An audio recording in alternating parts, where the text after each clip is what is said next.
graça e a paz do Senhor. Amém? Louvado seja Deus. Irmãos, que manhã especial, né? Que presença gostosa do Espírito Santo em nosso meio. Eu vou procurar mandar bem rápido, que a hora vai, né? A gente precisa ceia do Senhor. Essa manhã é muito especial para nós. E olhando para você, a primeira pergunta que eu quero lhe fazer nessa manhã você se considera uma pessoa persistente? Ou é daquela que começa e não termina, para pelo meio do caminho, né? Quem somos nós? Daqui a alguns instantes nós vamos participar da mesa do Senhor, da ceia do Senhor. E nós estamos cumprindo uma ordenança que foi deixada pelo próprio Deus. Ele diz lá em Lucas capítulo 22, versículo 19: fazei isso em memória de mim. Então, se estamos aqui, em primeiro lugar, foi porque alguém permaneceu firme, cumprindo o ID. A primeira coisa que foi obedecida foi o ID. Foi cumprir o ID, foi levar as boas novas de salvação.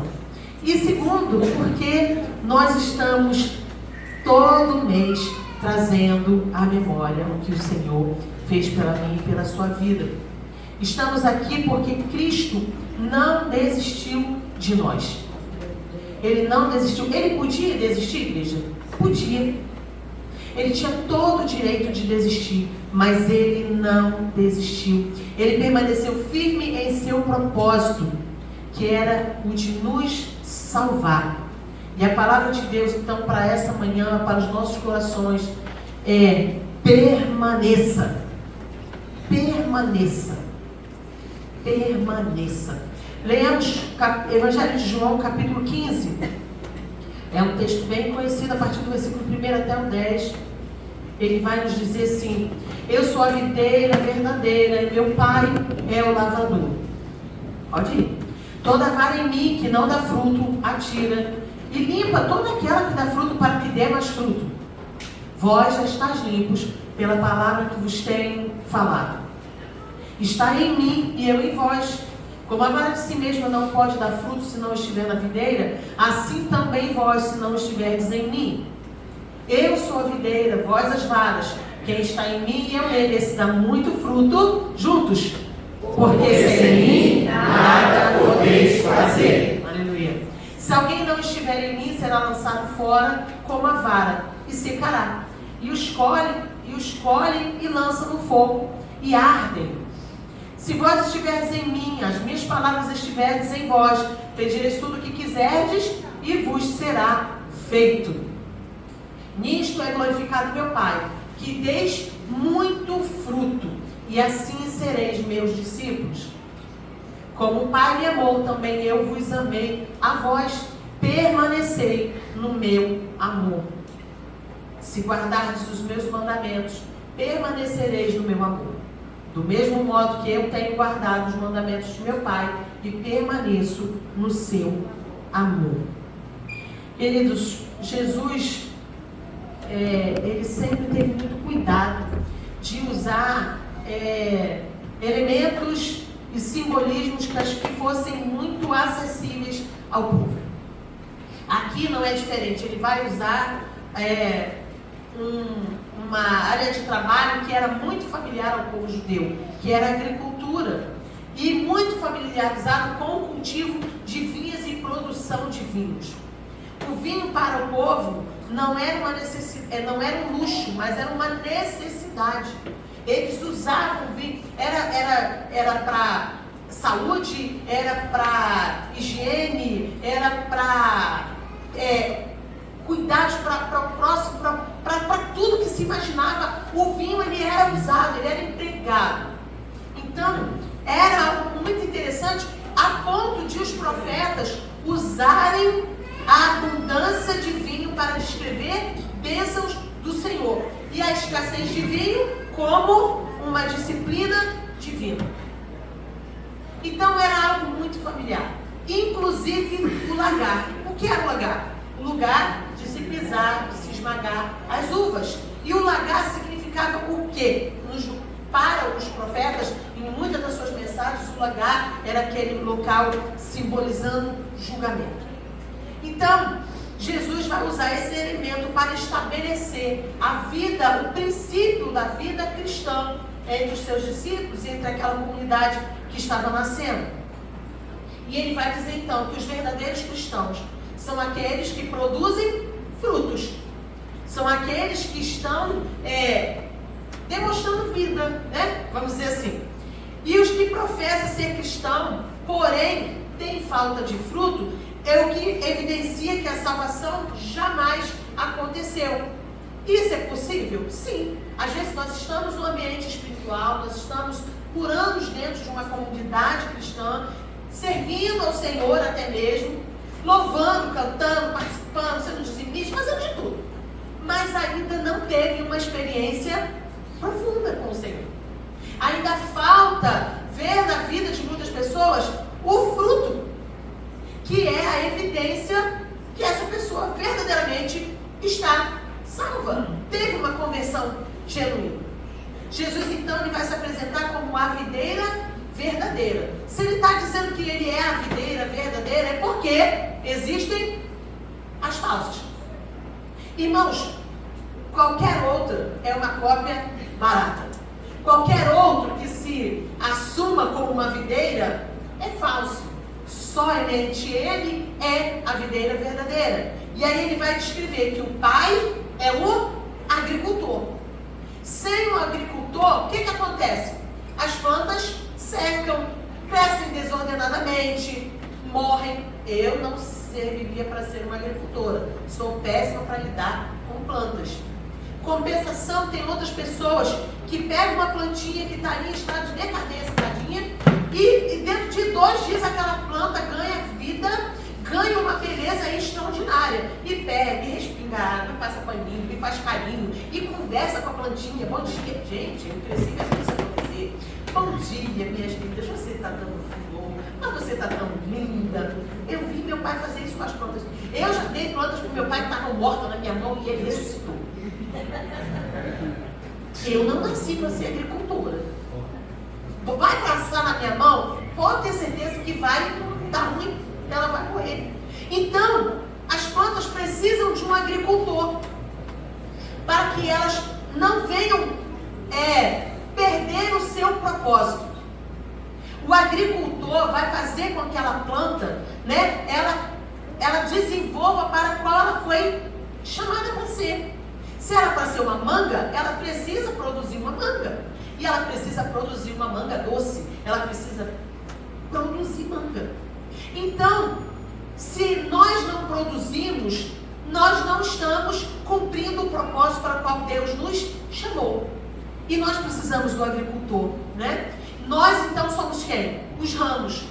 O ramo não sobrevive, só sobrevive se ele estiver conectado à sua videira, à sua árvore. Então, nessa manhã, nós vamos tirar 3 lições bem rápidas com essa palavra. A primeira é que aqui o Senhor colocou no meu coração, que é permanecer. Permanecer não é em qualquer um. Não é permanecer em qualquer lugar. Não é permanecer em qualquer companhia. Não é permanecer em qualquer ambiente. É permanecer no Senhor. Só no capítulo 15. Não sei, eu fiz questão de ler os 10 versículos.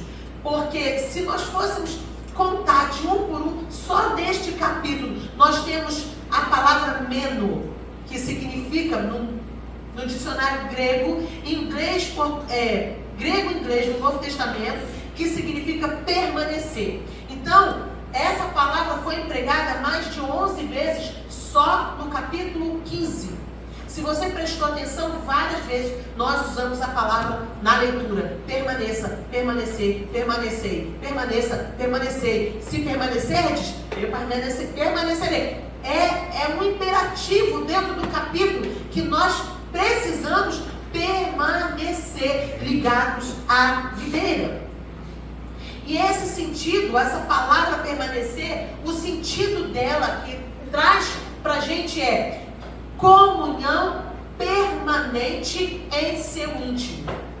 Então, o que Jesus está estabelecendo para a sua igreja é uma comunhão constante, íntima, profunda. Deus não quer um relacionamento conosco superficial, esporádico, uma vez por semana. Eu venho na igreja, leio a Bíblia, oro, compartilho a comunhão e pronto. O demais tempo, as horas da semana, eu passo longe, distante, sem qualquer tipo de relacionamento com Ele. E talvez esta seja a razão de muitos estarem sofrendo, de muitos estarem feridos, de muitos estarem desanimados, porque estão tendo um relacionamento esporádico, quando o Senhor nos convida a viver um relacionamento íntimo e profundo com Ele. Um dos princípios da ceia é o autoexame. A gente sempre vai fazer leitura. Examine-se o homem a si mesmo. Eu preciso me examinar. Eu não posso chegar de qualquer maneira. Eu falo isso, né, há muitos anos. Se eu não posso tomar a ceia, eu não posso correr. Você tem noção disso? Porque a Bíblia vai dizer que se eu não participo da ceia, eu não tenho parte com Deus. Se eu não tenho parte, como é que eu vou para o céu? Se eu não tenho parte com Deus, como que eu posso morrer? Não dá. Não podemos brincar com a ceia do Senhor. Por isso Ele nos convida, faça uma análise. Não é de qualquer maneira. Eu não posso tomar ceia de qualquer maneira. Então eu não posso ter um relacionamento com Deus de qualquer maneira. Porque a ceia é o que me torna como se fosse físico a presença do Senhor entre nós. Então, se eu não posso participar desse ato físico, como que eu posso pensar em morrer? Não, Senhor, eu preciso estar preparada. E o Senhor está nos convidando a estreitar a nossa comunhão com Ele. Então, cultivando uma comunhão permanente, estamos cultivando uma comunhão permanente e íntima com o Senhor. Hoje, você olhando para dentro do seu coração, você consegue falar: Deus, eu estou em falta. Eu preciso melhorar. Eu quero melhorar. Eu preciso melhorar.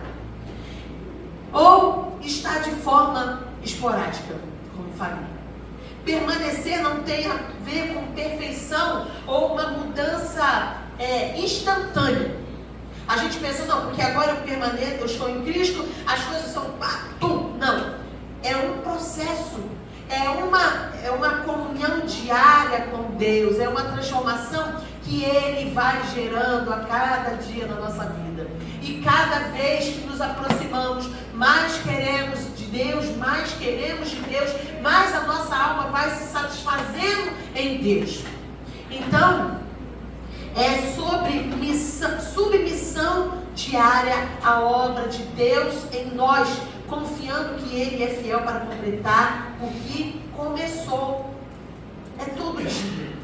Quando permanecemos em Jesus, começamos a ver os nossos desejos mudarem, o nosso coração mudar, a ficar mais leve, mais sensível, mais quebrantado à voz do Senhor. O fato de não permanecer é evidência que a salvação já aconteceu. 1 João 2,19 vai dizer assim: saíram do nosso meio, mas não eram dos nossos, pois se tivessem sido dos nossos, teriam ficado conosco. Não é simplesmente o ficar em uma igreja, porque eu posso me mudar por uma necessidade e vou congregar em outra igreja. Não é dizer que não era dos nossos, então não tem parte. Não, é não ter parte com Deus. Não ter parte, é aquele que vem, que recebe da graça, né? Hoje a gente falava sobre isso na aula, e abandona por valores tão mesquinhos e pequenos. Abandonei a fé porque o Denis me olhou de cara feia. Abandonei a fé porque a Raquel me deu um café gelado na cantina. Abandonei a fé porque o Eduardo não me tratou bem lá na entrada. Eu abandono a fé. E a gente vai atrás de desculpas. Quem foi que morreu por nós? Quem se entregou? Foi o Senhor. Amém? Então, a nossa comunhão é com Ele. A parte de Jesus nós não podemos fazer nada. O Senhor disse que nós, lá no versículo 5, olha, sem mim nada podeis fazer. Isso quer dizer, sabe o que, irmãos? que ele não está assim, ó, você está em desvantagem se você não estiver em mim.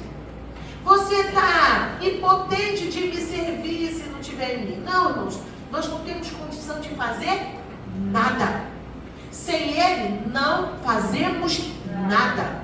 O que poderia parecer como serviço espiritual, sabe o que se torna? 1 Coríntios 3,18 vai dizer, se torna apenas madeira, feno, palha.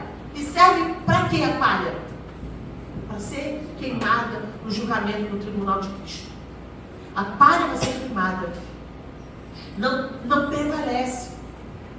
Se o nosso trabalho não começar em Cristo, não continuar sendo sustentado por Cristo, e não concluir, não terminar em Cristo e para a glória dele, ele não dura.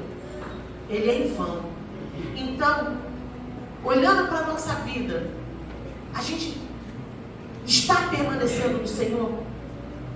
Ou eu tenho deixado as adversidades, as lutas, as dificuldades, os problemas me abater? Eu estou me afastando ou eu estou cultivando esse relacionamento íntimo com o Senhor e permanente? Segundo, nós precisamos produzir frutos. O Senhor está falando sobre isso o tempo inteiro. O cristão genuíno precisa produzir frutos. O capítulo 15 de Ezequiel vai dizer assim, os ramos da videira são bons apenas para duas coisas: produzir fruto ou ser usado como combustível e queimar. Se eu não estou exercendo o papel para qual o Senhor me criou para ser, eu só sirvo para ser queimada e jogada fora. E Deus não quer isso para mim nem para você. O Senhor quer que nós venhamos produzir aquilo que Ele nos chamou para ser. Ele quer que você seja aquilo que Ele sonhou para você ser. Ele não quer que você viva uma vida apática, quando você poderia estar desfrutando de toda a plenitude que Ele tem para a sua vida. E a não produção do fruto está evidenciando essa distância, essa nossa separação dele, enquanto Ele queria que nós estivéssemos tendo uma vida abundante, transbordante. E a gente está perdendo porque a gente só cultiva o nosso relacionamento uma vez por ano, uma vez por mês. Só vem um mês no dia da ceia e pronto. Faço uma oração uma vez ou outra lá e tá bom. E não é assim. O fruto tem em si sementes para produzir mais frutos. Como ramos da videira, nós podemos retirar de Cristo todo o nutriente que nós precisamos para viver uma vida saudável. Nele nós temos. Porém tem mais. Se não produzirmos frutos, não cumprimos nosso propósito na terra e estamos desperdiçando nossas vidas ou apenas consumindo-a, em vez de investi-la no reino. Talvez a sua vida está sendo gastada aqui só para esse tempo. O que ela está sendo usada em prol da eternidade? O que a sua vida está produzindo de fruto para o eterno? Os ramos da vinha não produzem fruto para alimentar a si mesmas, mas para alimentar os outros. E é nesse ato de alimentar os outros que encontramos a nossa alegria e propósito. Por que muitos cristãos estão dentro da igreja frios, apáticos, indiferentes? Porque não estão cumprindo o propósito. Quando eu cumpro o propósito, a minha vida ganha alegria, ganha razão. Lembra quando o Senhor envia os discípulos, os 70, de 2 em 2? Quando eles voltam, irmãos, eu queria ter assistido isso. Eles vêm num fogo só. Senhor, a gente fez. Ai, meu Deus. Pega os irmãos quando vêm do hospital aqui no domingo. Poxa, a gente orou. E porque a gente fez? Tem conversa, sabe? Tem assunto. Poxa, a gente orou e botou a mão. E a gente viu ficar curado. E a gente chegou lá na semana seguinte. Olha, aquele que a gente orou na semana passada, Deus já recebeu altas, Deus já deu vitória. Olha, a gente foi lá no presídio visitar. Ai, o Senhor salvou. Olha, irmãos, traz alegria.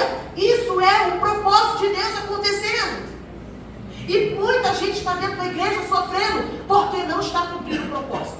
E Deus está falando para você, olha só, quer uma vida de paz, quer uma vida plena, quer uma vida feliz, quer uma vida satisfeita, cumpra o seu propósito, permaneça em mim, tira de mim, não é de você mesmo, tira de mim, suga, eu estou aqui para ser sugado, Ele está falando, suga de mim.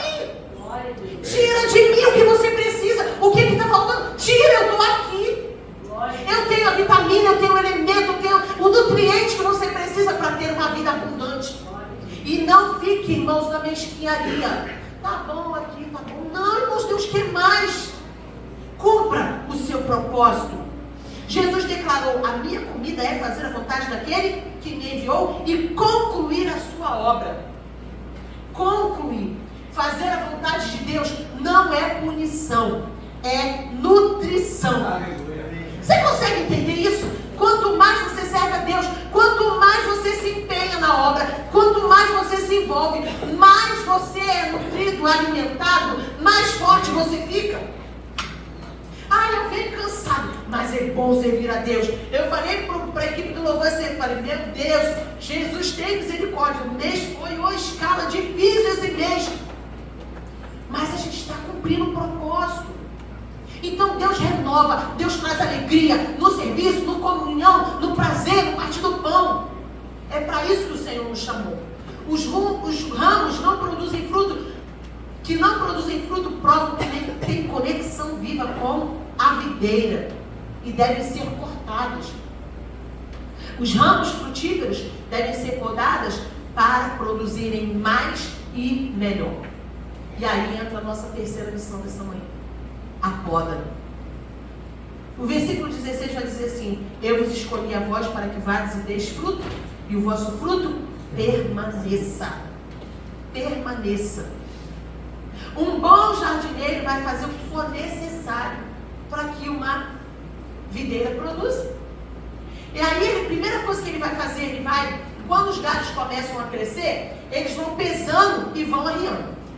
Se eles vão arriando, né? Vamos lá, a abóbora, ela cresce, ela vai lá para a terra, né? Precisa ir para a terra. A videira não, ela precisa que os galhos fiquem de pé. Tem um espaço, elas precisam se desenvolver e sustentar os cachos. Então, quando os galhos começam a nascer, eles vão envergando e vão indo para o chão. Automaticamente, quando eles se encontram no solo, o que acontece? Eles começam a se sujar com barro.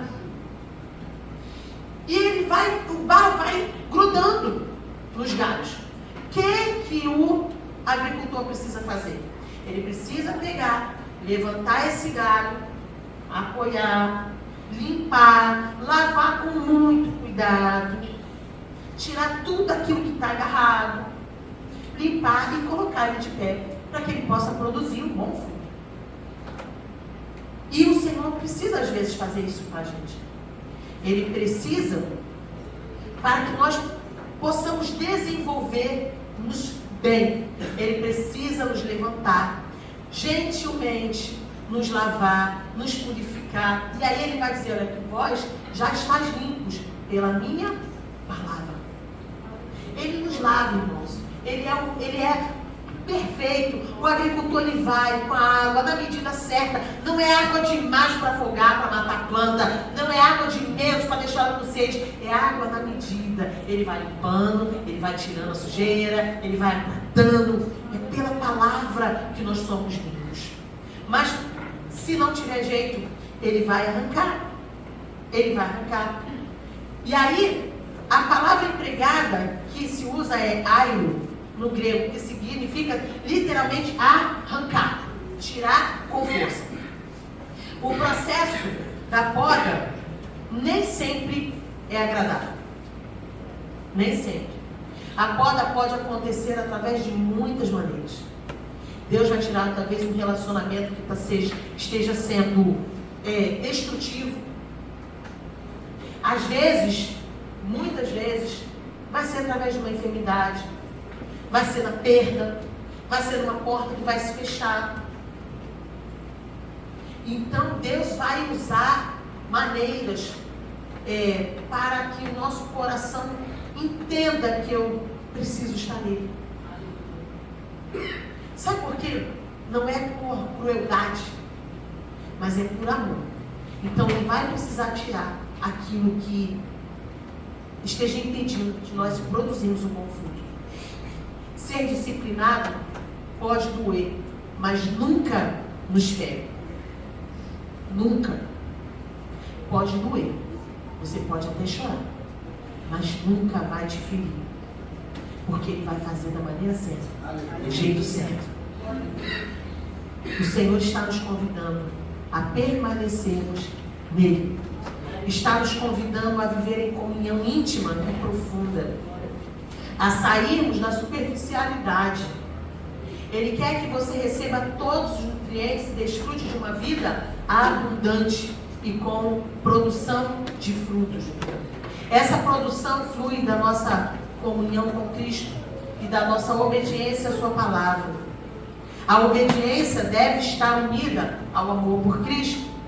Do contrário, fazer a vontade de Deus se transforma numa punição e não em nutrição. Quanto mais amamos a Deus, mais o obedecemos e mais permanecemos nele.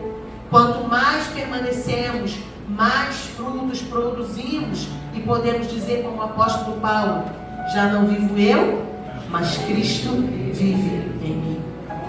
A videira verdadeira veio a nós para se tornar o vinho, foi pisada, esmagada no lagar, nesse lugar de julgamento, para que eu e você pudéssemos permanecer nele. Isaías 53, versículos 10 e 11 vai dizer assim: todavia, ao Senhor agradou moê-lo, fazendo-o enfermar. Quando sua alma se puser por expiação do pecado, verá a sua posteridade, prolongará os seus dias, e o bom prazer do Senhor prosperará na sua mão. Ele verá o trabalho da sua alma e ficará satisfeito. Irmãos, o trabalho da alma do Senhor somos eu e você. Honre o trabalho do Senhor. Honre o que Ele fez. Permaneça nele. Quando permanecemos, quando damos fruto, quando nos tornamos sua semelhança, Ele se alegra pelo duro trabalho, pelo seu duro trabalho. Permaneça no Senhor. Ele te convida essa manhã. Permaneça em mim e eu permanecerei em vós. Amém?